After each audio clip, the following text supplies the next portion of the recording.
పోలవరం సవాళ్లను అధిగమించేందుకు కేంద్రం నియమించిన విదేశీ నిపుణుల బృందం మరోసారి ప్రాజెక్టును సందర్శించనుంది. ఈ నెల 20 నుంచి 3 రోజుల పాటు ఈ బృందం పోలవరంలోనే ఉంటుంది. విదేశీ నిపుణులు డిసిస్కో Richard Donnelly, David Paul Polavaram project సందర్శించడంతో పాటు అనేక అంశాలపై మేధోమథనం చేయనున్నారు. వీరితో పాటు కేంద్ర జలశక్తి శాఖ డిప్యూటీ కమిషనర్ గౌరవ్ సింగాల్, కేంద్ర జలశక్తి శాఖ CE S Bakshi, director Rakesh, Polavaram authority కార్యదర్శి ఎం రఘురాం, సిఎంఆర్ఎస్ నుంచి మనీష్ గుప్తా పాల్గొంటారు.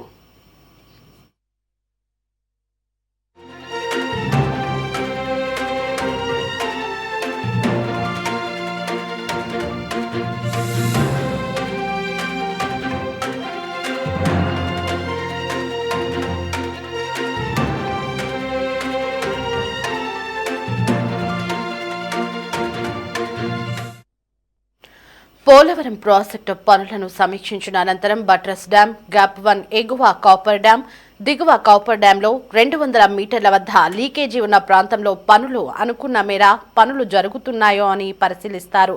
ప్లాస్టిక్ కాంక్రీట్ మిశ్రమాన్ని వినియోగిస్తున్నారో లేదో స్వయంగా తెలుసుకునే అవకాశం ఉంది. పర్యటన ముగిసిన తర్వాత ఢిల్లీ వెళ్లి జలసంఘం, జలశక్తి శాఖ అధికారులతో భేటీ అయ్యి రిపోర్టు అందజేయనున్నారు.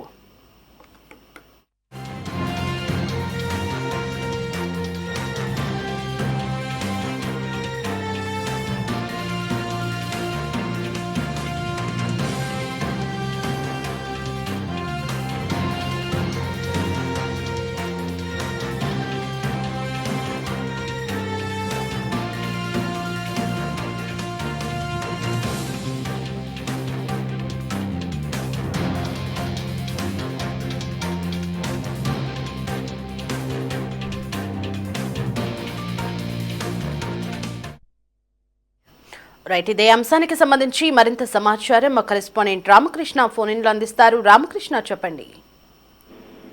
దేవి, పోలవరం ప్రాజెక్టు పనులు తుది దశకు చేరుకుంటున్నటువంటి సమయంలో వాటిని పరిశీలించడానికి మరోసారి విదేశీ నిపుణుల బృందం భారత్ కు రాబోతా ఉంది.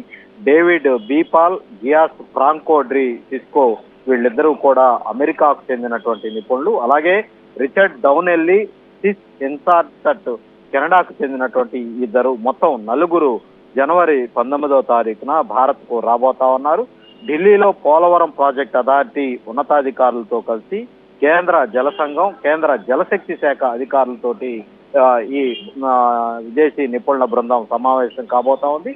అక్కడి నుంచి నేరుగా హైదరాబాద్ కు చేరుకొని రాజమండ్రికి వెళ్తారు. పోలవరం ప్రాజెక్టు అథారిటీతో కలిసి ప్రాజెక్టును సందర్శించి ప్రాజెక్టు పరిధిలో ఉన్నటువంటి 20 నుంచి 22 దాకా ఈ 3 రోజుల పాటు అక్కడ ఆ ప్రాజెక్టు పరిధిలోనే మొత్తం అన్ని అంశాలను కూడా ఈ విదేశీ నిపుణుల బృందం నిశ్చితంగా పరిశీలించబోతా ఉంది. డయాఫ్రామ్ వాల్ పురోగతి, అలాగే వాటి యొక్క నాణ్యత ప్రమాణాలు, డిజైన్ల మేరకే పనులు జరుగుతున్నాయా లేదంటే డిజైన్లలో మార్పు ఏమైనా ఉందా, ఇవన్నీ కూడా పూర్తి స్థాయిలో నిపుణుల సూచన మేరకే ఈ ప్లాస్టిక్ కాంక్రీట్ మిశ్రమాన్ని వినియోగిస్తున్నారో లేదో కూడా ఈ నిపుణుల బృందం స్వయంగా తెలుసుకోబోతా ఉంది. పర్యటన ముగిసిన తర్వాత నేరుగా ఢిల్లీకి వెళ్లి అక్కడ జలసంఘం, జలశక్తి శాఖ అధికారులతో భేటీ అవుతారు. పోలవరం పనుల తీరును కూలంకషంగా అక్కడ ఉన్నటువంటి అధికారులు ఒక నివేదిక ద్వారా వివరించే అవకాశం అయితే ఉంది. దాదాపు ఒక రకంగా చెప్పాలంటే ఈ విదేశీ నిపుణుల బృందానికి సంబంధించి ఇదొక తుది నివేదిక కావటంతో నిపుణుల పర్యటన కేంద్ర రాష్ట్రం రెండూ కూడా అత్యంత ప్రాధాన్యత కలిగినటువంటి అంశంగా చూస్తా ఉన్నాయి. ఇప్పటికే అధికారులంతా కూడా సిద్ధంగా ఉన్నారు. విదేశీ నిపుణుల బృందం వచ్చిన తర్వాత పూర్తి స్థాయిలో వాళ్లకు అక్కడ జరుగుతున్నటువంటి పనులను ప్రత్యక్షంగా చూపించేందుకు అన్ని రకాల ఏర్పాట్లు అయితే చేయటం జరిగింది. Devi. Right Ramakrishna, thanks for the updates. కొంచెం చిన్న పీస్